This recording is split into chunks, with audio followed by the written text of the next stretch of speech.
आदाब, नमस्कार। मुंसिफ टीवी में आपका इस्तकबाल है। आप देख रहे हैं मुंसिफ टीवी की खास पेशकश बड़ी खबर और मैं हूं मोनिस सनवर। आज का सवाल कि नमाज पढ़ने को नफरत का आधार क्यों बनाया जा रहा है। ये बड़ा सवाल उठ रहा है कि जब मस्जिद में इस तरह की चीज़ें सामने आ रही हैं कि बता दें कि शनिवारवाड़ा, पुणे के शनिवारवाड़ा में कुछ मुस्लिम महिलाओं के नमाज पढ़ लेने से क्या मराठा इतिहास अपवित्र हो गया है, या फिर गोमूत्र से शुद्धि करने वाली राजनीति ने महाराष्ट्र की सियासत को दूषित कर दिया है। एक तरफ है प्रोफेसर यानी कि टीचर, संसद रत्न से सम्मानित बीजेपी सांसद डॉक्टर मेधा कुलकर्णी, जिन्होंने गोमूत्र से इतिहास को शुद्ध करने की कोशिश की है, और दूसरी तरफ है समाज जो पूछ रहा है क्या अब नमाज पढ़ना अपराध है। यह इस्लामोफोबिया नहीं है तो क्या है। दीपावली की रात अगर किसी ने प्रेम की बात की होती तो शायद महाराष्ट्र चमक उठता, लेकिन हालात ऐसे बना दिए जा रहे हैं कि हर एक टॉपिक पर नफरत की एक लहर सी दौड़ पड़ी है। और इस पर चर्चा करेंगे, और चर्चा में शामिल होने के लिए मेरे साथ तीन खास मेहमान जुड़ेंगे। मेरे साथ रूपाली शौर्य पाटिल जुड़ेंगी, प्रवक्ता एनसीपी अजित पवार गुट हैं, और मेरे साथ बीजेपी प्रवक्ता अली दारूवाला जुड़ेंगे, और मेरे साथ हैं मजहर, हमारे मुंसिफ टीवी के रिपोर्टर पूना से। मैं सबसे पहले अजहर आप ही के पास आना चाहता हूं। बड़ा सवाल अहम हो जाता है जब इस तरह की चीजें देखने को मिलती हैं, खासकर महाराष्ट्र जब से ये इलेक्शन हुआ है और जब से इलेक्शन से पहले इस तरह के इंसिडेंट लगातार सामने आ रहे हैं। और ये चीज़ें अब जो है ऐसा लग रहा है कि जो पढ़े लिखे लोग हैं, जो प्रोफेसर हैं, जिनको तालीम देनी चाहिए लोगों को ऐसी कि एकता की, भाईचारे की, आपसी प्रेम की, सद्भाव की, लेकिन वो प्रोफेसर जो हैं वो नफरत की तालीम देती हुई नजर आ रही हैं, क्योंकि उनके पीछे टैग लगा हुआ है एक बड़ी पार्टी का और एक बड़ी पार्टी की राज्यसभा सांसद होने का। क्या ये टैग मजहर ये सारी चीजें सॉल्व कर देता है कि आपको कुछ भी करने की आजादी मिल जाती है? क्या वो मामला था असल में जिसको इतना बड़ा तूल दे दिया गया? जी, पहले तो ये कहूंगा कि 3 रोज पहले ही ये मामला सोशल मीडिया उन्हीं मेघा कुलकर्णी के खुद के सोशल अकाउंट पे वो वीडियो वायरल हुआ था, जिसमें कुछ लेडी जो है के ग्राउंड पर जो है नमाज पढ़ रही, उसके बाद ये सारा सवाल खड़ा हुआ है। दरअसल देखा जाए तो पिछले कई दिनों से मेघा कुलकर्णी के अलावा भी संग्राम जगताप जो है अजित पवार गुट के एमएलए है, और बीजेपी के नीतीश राणे या फिर गोपीचंद पडळकर हो, इस तरह के बयानबाजी से कहीं ना कहीं ये सिर्फ कहा जा रहा है कि सिर्फ ये जो एक महाराष्ट्र में जो होने वाले म्युनिसिपल कॉर्पोरेशन इलेक्शन हो या ZPD इलेक्शन हो, इसमें कहीं ना कहीं फायदा लेने के लिए सारी चीजें की जा रही है। हमारे साथ एनसीपी प्रवक्ता भी जुड़ गई हैं, मैं उनसे भी सवाल लूंगा, लेकिन ये समझने की कोशिश करेंगे कि इतिहास को शुद्ध करने के नाम पर राजनीति कितनी अशुद्ध हो चुकी है। इसका नमूना हमने शनिवारवाड़ा में देखा है। हमारे साथ एनसीपी की प्रवक्ता हैं रूपाली शौर्य पाटिल, आपका इस्तकबाल है रूपाली। सवाल बड़ा अहम हो जाता है कि क्या ये जो इस तरह की हरकतें की जा रही हैं, तो क्या ये महाराष्ट्र की गंगा जमुनी तहजीब पर हमला नहीं है? ये जो समाज में सब हमारे राज्य में, महाराष्ट्र में सब भाईचारा से रह रहे हैं, मगर यहाँ पे जो पॉलिटिकल कोई लोक प्रतिनिधि है उनकी जो भूमिका गलत आ रही है, इससे तो ऐसा पता चलता है कि दो धर्म में लोगों के जाति जाति में उनको जो भेद निर्माण करने का है, इसकी वजह से लिए वो ये सब चल रहा है। जो खासदार मेधा कुलकर्णी है, उन्होंने पहले भी ऐसे 2-3 बार किया था, मगर दैट टाइम पे उनके ऊपर किसी ने बोला नहीं था, तो उनको लगा कि बाबा चलो मैं जो करूंगी वो कायदा।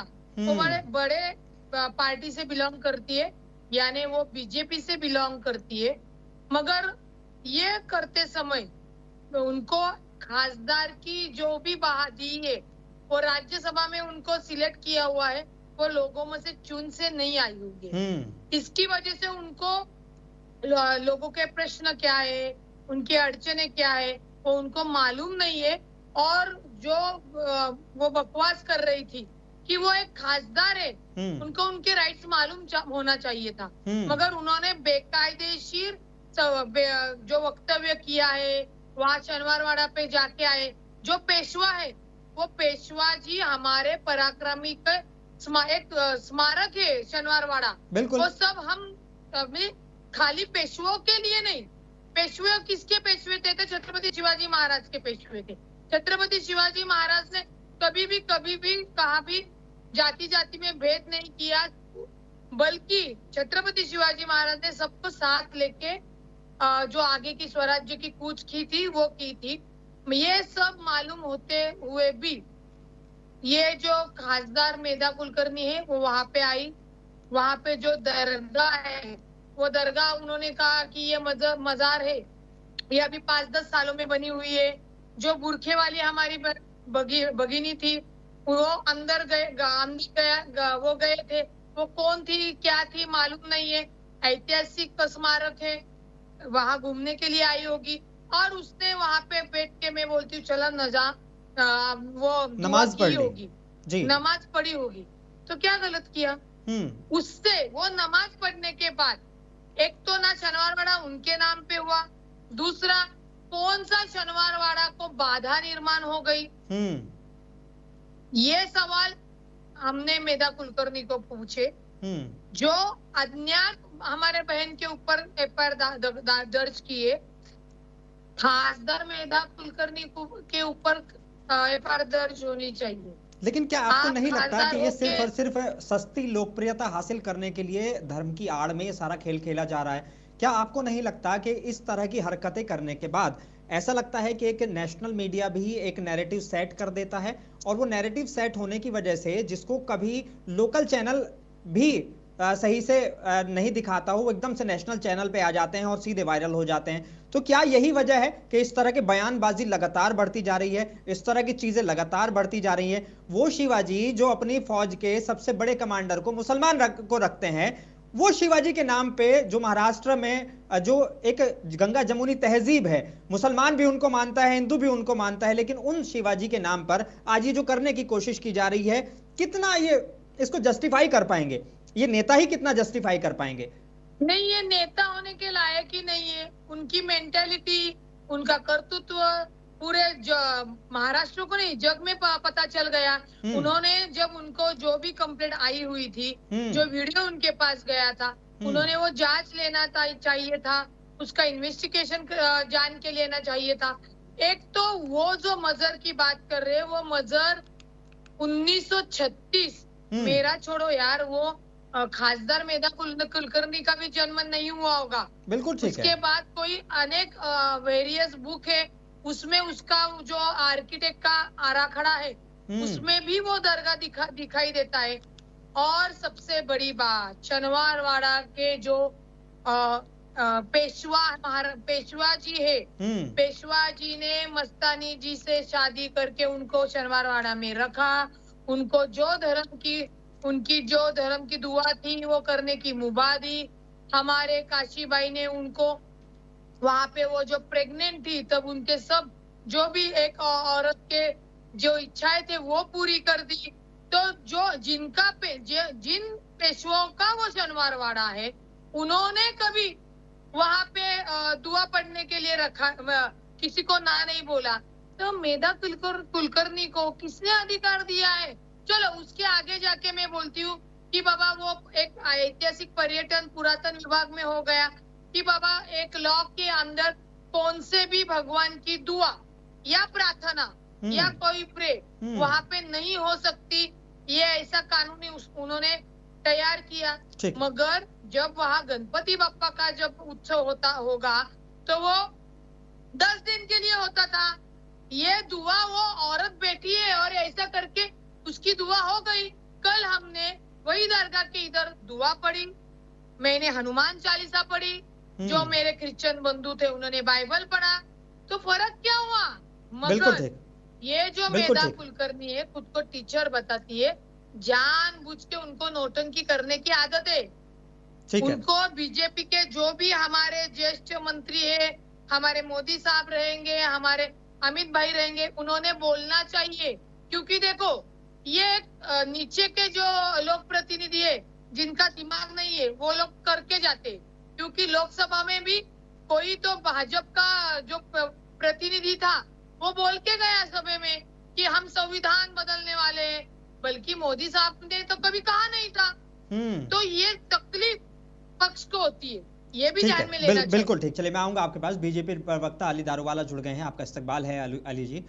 सबसे बड़ा सवाल अली दारूवाला, क्या अब बीजेपी तय करेगी कि कोई कहाँ नमाज पढ़े और कौन नहीं, और कैसे पढ़ी जाएगी? लेकिन यहाँ तो नफरत के दिए जलाए गए हैं, और सही मायनों में कायदे से तो ये होना चाहिए था कि ये नफरतों के दिए जलाने की जगह एक मोहब्बत के दिए जलाने थे इस दीपावली पर। लेकिन मुद्दा क्या उठाया जा रहा है? नमाज पढ़ने का, और वो भी कितने 5 मिनट की शायद वो नमाज रही होगी, जिसके ऊपर इतना बड़ा मुद्दा बना दिया गया।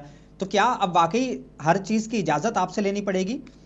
क्योंकि ऐसा लग रहा है कि इतिहास को शुद्ध करने के नाम पर राजनीति जितनी अशुद्ध हो चुकी है, इसका नमूना हमने शनिवारवाड़ा में देखा है। अस्सलाम वालेकुम। आपको रूपाली ताई, हमारे मित्र पक्ष राष्ट्रवादी अजीत दादा पवार के प्रवक्ता है, और हमारे जो पॉलिटिकल एनालिस्ट है, आप सब लोग को सलाम वालेकुम। मैं ये सिस्टम को ये जो नैरेटिव हुआ है कल शनिवार वाड़ा में जो हुआ, उसको 2 भागों में मैं इसको बांटता हूँ। सब में पहले भारतीय जनता पार्टी का प्रवक्ता होने के नाते से और माइनॉरिटी मुसलमानों का नुमाइंदा होने के नाते से मैं इसका निषेध करता हूँ। रुपालीताई, या विषयाचा मी मनापासून खेद आणि निषेध व्यक्त करतो। आणि यामध्ये I just come back to Hindi और Marathi. Over here article 25 as per the Indian constitution, यहाँ पे इंडिया के अंदर कोई भी रिलीजियस प्रैक्टिस डेमोक्रेसी के अंदर इसके ऊपर किसी की पाबंदी नहीं है। ये मेरा कॉन्स्टिट्यूशन ने दिया हुआ राइट है। हम लोग कहाँ भी, किधर भी और जिस वक्त हम लोग नमाज या हमारी प्रार्थना या हमारा जो भी कीर्तन जो भी है हम लोग कर सकते हैं, इसके ऊपर कोई पाबंदी नहीं, जब तक के शासन निर्णय। अगर गवर्नमेंट का कोई रूल होता कि शनिवार वाड़ा के ऊपर नमाज नहीं करना चाहिए, कोई भी अन्य पूजा नहीं करनी चाहिए या कुछ और नहीं करना चाहिए, जब तक पब्लिक ऑर्डर, मोरालिटी और हेल्थ को डैमेज नहीं होता, सुनिए मेरी बात, पब्लिक ऑर्डर, हेल्थ और मोरालिटी को डैमेज नहीं होता, तो कोई भी चीज के ऊपर पाबंदी आप नहीं लगा सकते। ये मेरा संविधान ने दिया हुआ हक सिर्फ मुसलमानों को नहीं, मेरे हर एक हिंदुस्तानी, भले वो कोई भी जाति धर्म के हो, उनको ये आजादी है। लेकिन आपकी पुलिस उनके ऊपर केस कर देती है, आपकी ही पुलिस है जो केस कर देती है। अगर ये राइट्स हैं तो फिर ये केस क्यों हो रहे हैं? ये बहुत इंपॉर्टेंट विषय है, और भारतीय जनता पार्टी का प्रवक्ता करके आज सुबह से परमिशन किसी को भी इस वक्त इस विषय पे बात करने की परमिशन नहीं थी। मैं यहाँ पर आया हूँ, और ये एक उर्दू चैनल है, इसे पाकिस्तान, बांग्लादेश और अन्य अरब देशों में देखा जाता है। प्लीज मुझे आप काटिए मत, ये मैसेज आपके देश में जाने दीजिए। मैंने कहा बीजेपी का प्रवक्ता होने के नाते से मैं इसका निषेध करता हूँ। रूपाली ताई यहाँ पे बैठे हैं, उसका मैं बहुत ज्यादा आदर करता हूँ, क्योंकि ये एक ही ऐसी मर्दानगी नेता है जिसने ये आवाज उठाया, मैं उनको प्रणाम करता हूँ। पॉइंट नंबर 2, इसके ऊपर कॉन्स्टिट्यूशन का कोई भी पाबंदी नहीं, जब तक अगर कोई गवर्नमेंट रूल नहीं आता। क्लियर हो गया? अब इसके अंदर flip side of the coin, आप समझिए बात को। मैं मुसलमान हूं, मैं मेरा शरीयत अच्छे से जानता हूं, आप भी मुसलमान हैं, आप आपकी शरिया जानते हैं। 11, 11:30 और 12 के बीच में जब सूरज सर के ऊपर रहता, आप माफी चाहता हूं, मैं आपसे सवाल पूछ रहा हूं, जब सूरज सर के ऊपर रहता है, कोई भी नमाज पढ़ना जायज है या नहीं है? आप प्लीज आपके दर्शकों को आपके प्रेस्टिजियस चैनल से आप बता सकते हैं प्लीज? हाँ नहीं, बिल्कुल इजाजत नहीं है। 12 बजे के जब सूरज सर पे होता है, बिल्कुल उसकी इजाजत नहीं है। लेकिन ये टाइम कैसे आया कि ये बिल्कुल इसी वक्त पे ये नमाज पढ़ी? आप रूपाली ताई को पूछिए ना सर, ये नमाज कितने बजे पढ़ी जा रही है? 11:30 और 12 के बीच में ये नमाज हुआ है। तो मेरा ये सवाल है, मेधा ताई का मैं इज्जत इसलिए करता हूँ क्योंकि जब डांडिया हुआ था, जो धर्म से वो बिलोंग करते हैं, वो ब्राह्मण कम्युनिटी से बिलोंग करते, डांडिया से वही के रहवासी को प्रॉब्लम हो रहा था, तो यही मेधा कुलकर्णी ने जाके उसको अपोज किया और वो डांडिया को बंद किया, क्योंकि वहां के रहवासी जो सारे ब्राह्मण कम्युनिटी कोथरूड, लेकिन ये ठीक है, बहुत अच्छी बात है। Let me finish please, let me finish. 12 बजे कौन सी नमाज पढ़ी जाती? आपने खुद जवाब दे दिया, हराम है। नमाज पढ़ना तो दूर की बात है, सजदा करना हराम है, क्योंकि सूरज अपने जवाल पे रहता है, अपने सर के ऊपर रहता है, आप नमाज नहीं पढ़ सकते। आप जानते, शरिया जानती, ये दुनिया के सारे मुसलमान जानते। तो मेरा कहने का ये मतलब, रुपाली ताई, फक्त माझा हे जे एक क्वेश्चन आहे क्या जब आप नमाज नहीं पढ़ सकते तो ये औरत कौन सी नमाज पढ़ रही? ये इन्वेस्टिगेशन का मामला है, वो मुसलमान है भी क्या नहीं है, ये पढ़ने का वक्त है क्या? और अगर पढ़ना था तो उसके सामने बड़ी दरगाह है। मैं इतने अधिकारी से इसलिए कह सकता हूँ क्योंकि मेरा सरनेम दारू वाला है, मैं मुसलमान हूँ, मुझे ये सरनेम पेशवा ने दिया है और मैं मुसलमान रहते हुए पेशवा की जितनी आर्मी है, हमारे दादा परदादा उनके कमांडर थे, मुसलमान कमांडर। लेकिन एक छोटा सा जवाब मुझे दे दीजिए, ठीक है? आपने इसका खंडन किया, आपने इसका खंडन किया, मैंने आपके पॉइंट्स को समझा, आपने इसका खंडन किया, बहुत अच्छी बात है। लेकिन ये जो मेधा कुलकर्णी ने जो अब किया है, वो आस्था थी या राजनीतिक नौटंकी? क्योंकि वो इस तरह की पहले भी कर चुकी हैं। आस्था को वो धक्का नहीं लगा सकती, उनको इतनी पावर नहीं है। इंडिया में तो छोड़ो, मैं तो बोलता हूँ वर्ल्ड के अंदर नमाज पढ़ने को कोई भी रोक नहीं सकता। मेधा कुलकर्णी जैसे 50 ने 1000 भी अगर आमदार आ जावे तो मुसलमानों को नमाज पढ़ने से नहीं रोक सकते जब तक के वहां पर शासन निर्णय ने, गवर्नमेंट रूल नहीं। मैं उनका बयान सुन रहा था, वो कह रही थी, छोड़ दीजिए, मैं उनका बयान सुन रहा था, वो कह रही थी कि ये संस्कारों की रक्षा है। लेकिन सवाल ये उठता है कि इंसानियत अब पार्टी लाइन से तय होगी क्या?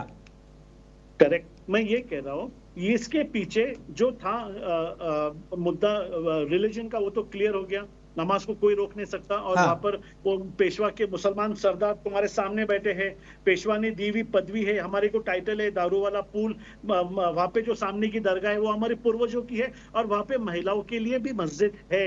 मैं कहता हूं आपको वीडियो आज शाम को 6 बजे के पहले पहुंच जाएगा। पॉइंट नंबर 2, मगर मेरा ये कहना है क्या जब इलेक्शन आता है, मैं ये नहीं कह रहा हूं क्या ये बीजेपी है या कोई अन्य पार्टी है या कोई विरोधक है, पूना में तनाव का निर्माण करने के लिए, झगड़ा लगाने के लिए, हिंदू मुसलमानों को बांटने के लिए सोची समझी हुई की ये साजिश है। और मेधा जी ने, और ये कौन कर रहा है शायद ये भी बता दीजिए आप। शायद इन्वेस्टिगेशन का मामला है, चलिए मालूम पड़ेगा। रूपाली जी से एक सवाल है, ठीक है, ये इंटरव्यू में आगे चल के देखिए। बिल्कुल करूंगा मैं, इस पे हम चर्चा करेंगे फिर दोबारा। रूपाली शौर्य पाटिल, आपकी तरफ सवाल एक बड़ा, आप भी एनसीपी में हैं, सत्ता में हैं, तो कार्रवाई क्यों नहीं की? बयानबाजी से आगे कब हम इसको बढ़ेंगे? क्योंकि अगर वो कह रहे हैं कि नमाज पढ़ने से कोई नहीं रोक सकता, लेकिन एक तरफ केस भी दर्ज किया जाता है, एक तरफ ये भी बताया जाता है कि सबके जो है राइट्स हैं, तो फिर ये राइट्स का हनन ऐसे हो रहा है या वैसे हो रहा है? देखिए, मेरे दारूवाला भाई जो है वो मैं मुस्लिम भाई है, वो बीजेपी के प्रवक्ता है, मैं उनका शुक्रिया अदा करूंगी कि आपने बीजेपी में रह के भी, मैंने पहले ही बता दिया, ये कोई पक्ष का शनिवारवाड़ा पे जाने का एजेंडा नहीं था। ये जो खासदार है दारूवाला भाई, ये पागल है मेधा कुलकर्णी। आप जो इसकी तारीफ कर रहे हैं कि वो उसने नवरात्रों के दिनों में गई और वो साउंड बंद कर दिया, ध्यान में रखिए गणेश उत्सव भी बड़ी जोर शोर से होता है। अभी डीजे के ऊपर कोई तो पाबंदी आई हुई है 10 बजे के बाद वो चालू नहीं करने का, कि जो लोगों को तकलीफ होती है। फिर भी जो कल्चर में जो संस्कृति है, जो प्रोग्राम है, उसमें दिक्कतें लाना, यही काम मेधा कुलकर्णी करती आई हुई है। देखो, वो लोगों ने परमिशन ली थी ना, जो कोथरूड में प्रोग्राम था, आजू बाजू के जो लोग थे, हर वक्त तो वहां पे डीजे नहीं बजता है, वो जो उत्सव था, सन था, उसी पे ही बजे था ना दैट टाइम। उतना तो लोगों को वो लोग सफर करते हैं। मगर मैं कुछ अलग करती हूँ, मैं कुछ अलग हूँ, क्योंकि वो कॉर्पोरेटर थी, एमएलए थी, एमएलए के बाद चंद्रकांत दादा वहां पे आ गए और उनकी ना हुआ और उनको वहां पे वो खासदार की बहाल कर दी। देखिए, शनिवारवाड़ा पे जाने का निर्णय मेधा कुलकर्णी का था। मेधा कुलकर्णी एक टीचर है, प्रोफेसर है, उन्होंने क्यों नहीं पूरी वहां से इंट्रोडक्शन कलेक्ट की, जाते समय हमें कहाँ पे जा रही हूँ, क्या बात कर रही हूँ। उनका स्टेटमेंट क्या था दारूवाला भाई, कि ये शनिवारवाड़ा पे हिंदू के अलावा कोई आ नहीं सकता, ये गलत था। दूसरा गलत था, ये मजार 5-10 साल में खड़ी हो गई है। तीसरा, कि तुरंत ये मजार 8 दिनों का मैं टाइम देती हूँ, उसको निकालना चाहिए। चौथा, गुनाह दाखिल करना चाहिए। क्यों नहीं? ऐसा लगा कि वो एक सांसद नहीं, सरकार होके ये फैसले सुना रही है। एग्जैक्टली, हाँ, ये गलत था। और उसको पता नहीं था कि आप उसका जो पक्ष है उसको बोलेंगे, करेंगे, अभी वो बीजेपी की खासदार है करके तो लोगों का पूरा डाइवर्ट मन ये हुआ कि ये बीजेपी ने करवाया करके। ऐसे पक्ष में जो वाचाल और जिनको समझ में नहीं आता, जो बवाल करते, जो जाति में तेड़ करते, जो सामाजिक सलोखा शांति भंग करते, वो लोगों के ऊपर संविधान से उनके ऊपर एफआईआर दाखिल होनी चाहिए। बिल्कुल, बड़ा सवाल अली दारूवाला, मैं आऊंगा आपकी तरफ। अली दारूवाला, बड़ा सवाल अब क्योंकि वक्त की मेरे पास कमी है तो छोटे से सवाल और छोटे ही जवाब।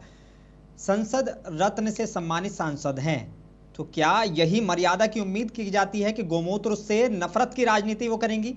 और गोमूत्र से जगह पवित्र करने से पहले शायद दिलों को भी पवित्र करने की जरूरत नहीं है।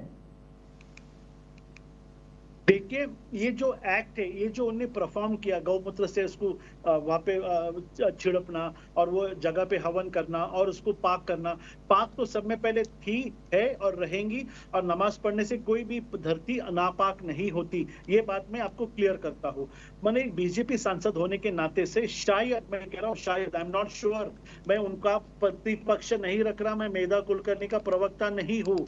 ये जो एक पॉलिटिकल साजिश जिसको कहते हैं कि अगर वो औरत मुसलमान है, अगर वो बुरके में नमाज पढ़ रही, तो वो ये खूब जानती है कि दोपहर के 12 बजे कोई भी नमाज कबूल नहीं होती, उसे शिर्क माना जाता है। उसे इन्वेस्टिगेट करो, उसे फाइंड आउट करो। अगर वो औरत मुसलमान नहीं थी तो उसके ऊपर दंड करो, मगर इसका रूपाली शौर्य कुछ कह रही हैं जी। आप रिएक्शन को रिएक्शन के तरह ये करो, ये भी उनको हक नहीं मिलता है। पुणे के अंदर आने वाले 1-2 महीने के अंदर इतना बड़ा इलेक्शन है, ये इलेक्शन को ट्विस्ट करने के लिए, इसको एक दूसरे दूर दिशा बताने के लिए, मैं कहता हूँ कोई लेकिन ये मामला इतना बड़ा बनता ही नहीं अगर भाजपा की राज्यसभा सांसद उसको तूल ना देती। ये साजिश कर रहे हैं वहाँ पे, तो ये होता ही नहीं। बिल्कुल, इतना बड़ा मामला ही नहीं बनता अगर ये सांसद जो महोदया नहीं जाती वहाँ।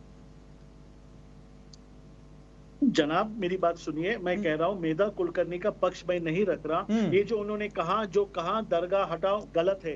ये जो है मैं गुनाह दाखिल करूंगी, ये गलत है। इतनी ताकत किसी में नहीं। वहां पे पुण्येश्वर का वहां पे वो लोग ने वहां पे डिमोलिश नहीं कर सका, तो ये तो छोटी दरगाह अंदर है। और पेशवाओं ने मुसलमानों को, महाराज ने, मेरे छत्रपति ने मुसलमानों को जो स्थान दिया है, वो पेशवा, वो शनिवार वाड़ा के अंदर से मेरे खानदान छोटे का बड़ा हुआ है। मैं सामने बैठा हूँ, मैं कलमा पढ़ने वाला हूँ, मैं हुजूर का मानने वाला हूँ, पेशवा की लेगेसी को आगे लेके जाने वाला मैं हूँ। ऐसा पेशवा ने किधर भी नहीं कहा, कोई भी नहीं कहा। हाँ, यही है ना कि कोई भी जो हमारे पुरखे हैं, जो हमारे बड़े हैं, चाहे वो शिवाजी महाराज हों, चाहे वो उनके पेशवा हों, कभी भी उन्होंने जब न तो अपने हथियारों से इस तरह की चीजें प्रदर्शित करने की कोशिश की, न अपने आचरण से इस तरह की चीजें प्रदर्शित करने की कोशिश की कि हिंदू मुस्लिम को जो बांटने वाली हो, तो फिर ये क्यों उनके नाम पर इस तरह की राजनीति और लीगेसी शुरुआत करने की कोशिश की जा रही है? बांटने वाले नेता औरंगजेब कहलाते और गंगा जमुनी तहजीब हिंदू मुसलमान भाई बहनों को लेके चलने वाले छत्रपति शिवाजी महाराज कहलाते। हाँ। ये हमारी महाराष्ट्र की सभ्यता है। ये मैसेज आपके जनमानस तक ये चैनल से जाना चाहिए। और इस चीज को जो मेधा जी ने करा है, इससे महाराष्ट्र में तो छोड़ो, पुणे बहुत यहाँ की पब्लिक जो है ना, हमारे सदाशिव पेट की पब्लिक, पुणे की पब्लिक, ये बहुत समझदार है। इससे यहाँ पे कुछ भी नहीं होने वाला। ये एक स्टंट था। कल लोग पुणे से हमारे रिपोर्टर भी जुड़े हुए हैं। मैं आपसे जानना चाहता हूं कि वो जो मजार को लेकर जो एक सवाल चल रहा है कि ये अभी 10-15 साल में खड़ी कर दी गई और ये सारी चीजें हैं, क्योंकि आप वहां पे जमीनी हकीकत जानते हैं, असल में वो मजार कितनी पुरानी है और क्यों इस पे जो है अभी ये सवाल उठाए जा रहे हैं? दरअसल अली भाई है, आप हमारे दोस्त अच्छे। मैं पहली बात तो ये क्लियर करता हूँ कि ये मेधा कुलकर्णी जो खासदार है, उनका ये पहला मामला है। इससे पहले 6 महीने पहले तो उन्होंने रमजान के बाद में सारसबाग को ताला लगाने के लिए, गेट बंद, जो गार्डन है वहां पर, उसको बंद करने लगाया, ये कहकर के वहां पर मुस्लिम लोग आकर वहां पर गोश्त वगैरह खाते हैं। उसके बाद सेकंड मामला हुआ 3 महीना पहले शेख सल्ला दरगाह के पास में, कि वहां पर चल रही थी और अजान का वक्त हुआ, ईशा का वक्त, ईशा मगरिब का वक्त। उस वक्त उन्होंने आकर अजान बंद करने के लिए प्रेशर किया।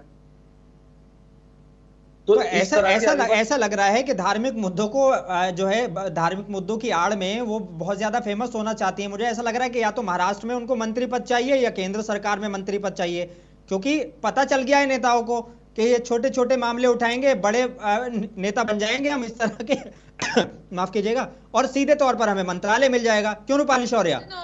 नौटंकी करेंगी तो वो जो खासदार दिया हुआ है ना, उसका राजीनामा लेंगे मोदी साहब, अमित साहब जी, क्योंकि नहीं चलता ये। देखो, एक तो ये जो ASI यानी पुरातन और विभाग और महाराष्ट्र राज्य सरकार का एक मेमोरेंडम है, वहाँ पे जो ऐतिहासिक वास्तु है, ये शनिवारवाड़ा ऐतिहासिक वास्तु में है, तो उसका जतन करना, उसकी सुरक्षा करना, कई ऐतिहासिक ऐसी चीजें हैं रूपाली जी, कई ऐतिहासिक ऐसी चीजें हैं, चाहे हम चार मीनार चले जाएं, चाहे हम यहाँ दिल्ली में लाल किला चले जाएं, कई जगह ऐसी हैं जहाँ पे मज़ारे भी हैं, जहाँ पर मंदिर भी हैं, बिल्कुल पास पास हैं। और ये तो एक छोटे से उदाहरण है, और भी कई ऐसी जगह हैं। तो अब क्या बिल्कुल फिर सबको बंद कर देना चाहिए? अगर इजाजत नहीं है तो किसी को नहीं है। मेधा कुलकर्णी ने पुणे सीपी के ऊपर जो प्रेशर लगाया, कौन सा प्रेशर लगाया? वो एक खासदार है और बीजेपी की खासदार है, तो वो प्रेशर से, ये गलती से, और पुलिस ने भी ये जो FIR दर्ज की है वो उन्होंने करनी नहीं चाहिए थी। बिल्कुल। और रहा जो दारू वाले भाई बोल रहे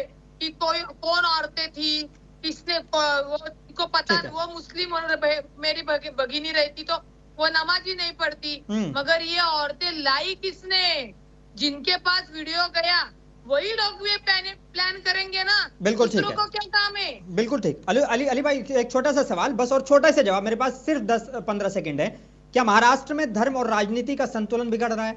क्योंकि पिछले कई मामले ऐसे इस तरह के देखने को मिले हैं जो धर्म से रिलेटेड हैं सिर्फ और सिर्फ। देखिए, रूपाली ताई को मैं यहाँ पे आश्वस्त करना चाहता हूँ, वो कितनी आक्रामक है मैं जानता हूँ। मैं ये इतने यहाँ पर जिम्मेदारी के साथ कहता हूँ, अगर ऐसा ही चलता रहा, कोई भी, मैं मेधा ताई के बारे में नहीं बोल रहा हूँ, अगर ऐसा ही चलता रहा तो वो सांसद हो, वो कोई भी बैठा हुआ नेता हो, नितेश राणे हो या नगर का जगताप हो, उसका महाराष्ट्र तो छोड़ो, इंडिया के अंदर मोदी जी, अमित शाह जी, उनका साध्वी प्रज्ञा सिंह करेंगे। 2019 में मोदी जी ने कहा था मैं आपसे नाराज हूँ, और नाराजगी के बाद क्या हुआ ये सारे देश ने देखा, जनमानस ने देखा। भारतीय जनता पार्टी ये अपील की पॉलिटिक्स को नहीं मानती। ठीक है, आप तीनों का मेरे साथ जुड़ने के लिए शुक्रिया, बहुत बहुत शुक्रिया मेरे साथ इस चर्चा में शामिल होने के लिए। मेरे पास वक्त की कमी है, लेकिन मैं और सवाल नहीं ले पाऊंगा। तो इतिहास किसी की पूजा से छोटा नहीं होता, और न मंदिर से, न मस्जिद से, न नमाज से। अगर पुणे का शनिवार वाड़ा मराठा शौर्य का प्रतीक है, तो महाराष्ट्र की मिट्टी सद्भाव की भी मिसाल रही है। गोमूत्र से जमीन की शुद्धि नहीं, नफरत से राजनीति की अशुद्धि मिटाने की जरूरत है, और यही असली भारत की आत्मा है। मैं हूं मोनी सनवर, और यही आज की बड़ी खबर। आदाब।